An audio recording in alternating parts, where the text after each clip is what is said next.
Students, cash flow from investing activities से related अगर आपको मशीनरी अकाउंट बनाना पड़ता है to find out the purchase of machinery और सेल ऑफ मशीनरी और depreciation charge during the year और to find out the loss और gain on sale of machinery, तो मशीनरी अकाउंट कुछ इस तरह से बनाया जाता है।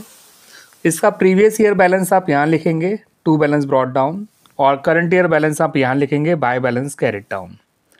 ठीक है स्टूडेंट्स, जो machinery during the year purchase की जाती है वो डेबिट साइड लिखी जाती है, जो मशीनरी बेची जाती है उसको लिखा जाता है क्रेडिट साइड, और अगर मशीनरी को बेचा जा रहा है तो उसके बेचने पे फर्म को या एक कंपनी को लॉस भी हो सकता है और गेन भी हो सकता है।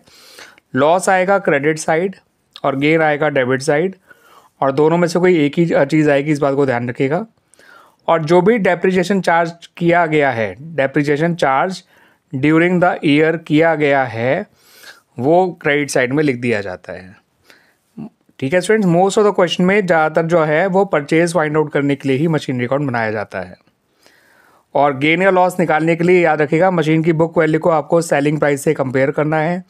अगर बुक वैल्यू बड़ी है सेलिंग प्राइस से तो लॉस हो जाएगा, सेलिंग प्राइस बड़ी है बुक वैल्यू से तो गेन हो जाएगा, बराबर होगा तो ना ही प्रॉफिट ना ही लॉस होगा। ठीक है स्टूडेंट्स, अब यहाँ पर मशीनरी अकाउंट को अगर हम एक्यूमुलेटेड डेप्रिसिएशन अकाउंट के साथ बनाते हैं तो देखिए सब कुछ सेम ही है।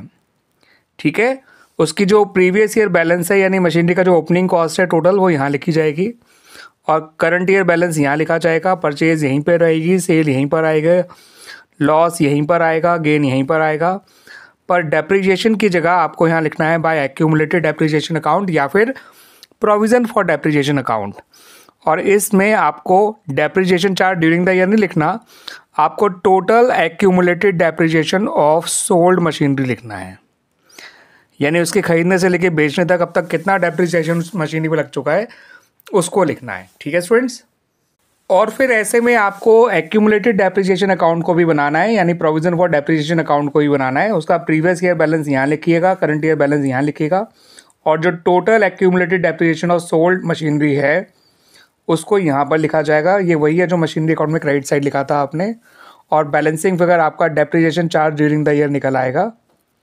ठीक है स्टूडेंट्स, या ये देखा होगा तो ये निकल आएगा, दोनों में से कोई एक ही चीज़ आपका निकल के जरूर आएगी। और बात ध्यान रखिएगा, ऐसे में बुक वैल्यू तो मशीनरी निकालने के लिए उसकी कॉस्ट प्राइस में से उसके एक्यूमुलेटेड डेप्रिसिएशन को माइनस कर दीजिएगा, उसकी बुक वैल्यू निकल आएगी।